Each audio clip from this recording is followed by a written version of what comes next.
Attack on credit-grabbing fiend as one more unenviable title to a long list of the vice president's quirks. This resurfacing of her personal trait came upon getting wind of a government's ongoing four-piece housing project in Davao City, whose development and building permits were issued in 2023 and 2024 and duly registered in June 2024, and which is more than a third or 34% complete. And Malacanang has the receipts to show the vice president if need be, as our Carlo Candelaria reports. Ang proyektong ito ay pinagplanuhan, tinrabaho ng kasalukuyang administrasyon ni Pangulong Marcos Jr. Dahil iyan ang nais ng Pangulo para sa ating mga kababayan at ito ay para sa mga taga Davao City. This was the statement of Palace Press Officer Undersecretary Claire Castro regarding the Peoplesville housing project in Davao City. This comes after Vice President Sara Duterte claimed that it was her project when she was still mayor of Davao City. Castro presented documents related to the development of the project, which is part of the expanded Pambansang Pabahay para sa Pilipino program, or 4PH, under the administration of President Ferdinand R. Marcos Jr.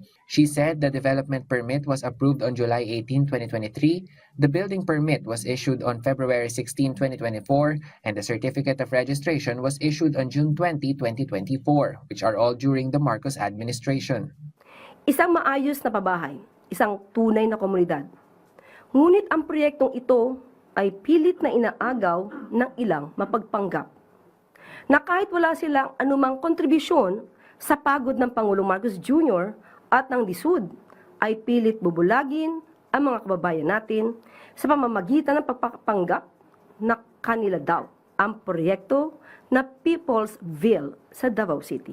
Castro further stated that the project is intended to serve Filipinos, not to give anyone an opportunity to take credit for it. She said the housing project is already benefiting families, some of whom have spent more than 2 decades renting and moving from one home to another. The Peoplesville project in Calinan District, Davao City is still under development and is designed to accommodate 7,200 condominium units. More than 2,600 units have already been completed.